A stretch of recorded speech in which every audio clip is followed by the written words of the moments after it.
Saudi আরবে এক আদালত হয়েছে। আদালতে দুই ভাই ঝগড়া করছে। এক ভাই বলছে মাকে আমি রাখবো, আরেক ভাই বলছে না মাকে আমি রাখবো।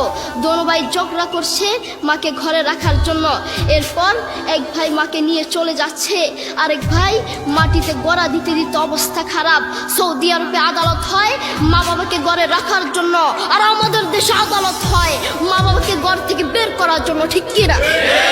যুবক, তোমাকেই বলছি, তোমার বন্ধু তোমার আপন নয়, তোমার বউ তোমার আপন নয়, তোমার শ্বশুর শাশুড়ি তোমার আপন নয়।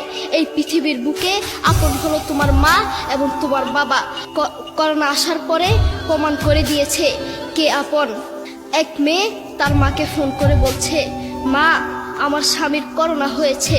মা বললেন সাবধান, তার কাছে যাবি না, আমি সকালে সিএনজি পাঠিয়ে দিব, তুই টপ করে সিএনজিতে উঠে যাবি। এটার নাম দুনিয়া, এটার নাম দুনিয়া।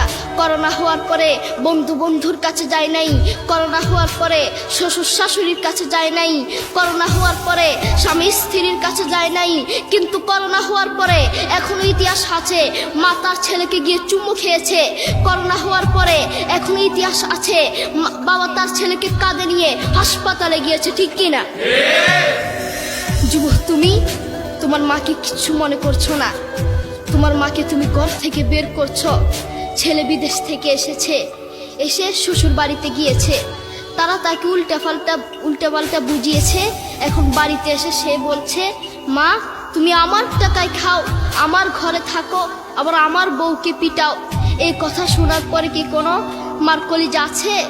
মা বাথরুমে গিয়ে আধা ঘন্টা কাঁদতে লাগলেন। কেঁদে অজু করে নামাজে দাঁড়ালেন। নামাজ পড়ে আল্লাহর কাছে বলতে লাগলেন, আল্লাহ তুমি আমার মার উপর রাগ করিও না, আমার ছেলের উপর রাগ করিও না, ও ভুল করেছে, তুমি আমার ছেলের উপর রাগ করিও না, আমি আমার ছেলেকে বুঝাবো। এরপর মা গিয়ে ছেলেকে বুঝাচ্ছেন, বলছেন বাবা তুমি আমাকে বের করে দিবা, সমস্যা নেই, তুমি আমাকে বের করে দিও, কিন্তু আমার একটা স্বপ্ন আছে।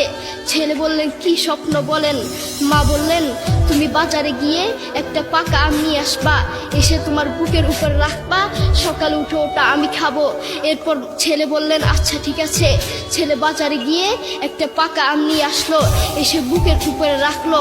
5 মিনিট না যেতেই সেই আম পিঠের নিচে পড়ে চ্যাপ্টা হয়ে গিয়েছে। এরপর ছেলে মাকে বললেন, মা তুমি কি সকালে উঠে আমটা খাবে? ওটা 5 মিনিট না যেতেই পিঠের নিচে পড়ে চ্যাপ্টা হয়ে গিয়েছে। এরপর মা চোখের পানি ছেড়ে বলল, বাবা আমি আসলে তোকে খাওয়ার জন্য বলি নাই, আমি আম খাওয়ার জন্য বলি নাই, আমি তোমাকে বুঝার জন্য বলেছি। তুমি আজ একটা রাত এই আমটা রাখতে পারো নাই, আমটা বুকের উপর রাখতে পারো নাই, আর আমি সেই তোমার দুঃখিনী মা যে 1 বছর 2 বছর নয় 3 বছর নয় পাক্কা 5টা বছর এভাবে তোমাকে রেখেছি। আমিও যদি তোমার মতো এভাবে ঘুমাতাম, তুমিও তো আমার পিঠের নিচে পড়ে চ্যাপ্টা হয়ে যেতা। এরপর ছেলে চোখের পানি ছেড়ে বলল, মা আসলে আমি বুঝতে পারি নাই তুমি কি জিনিস।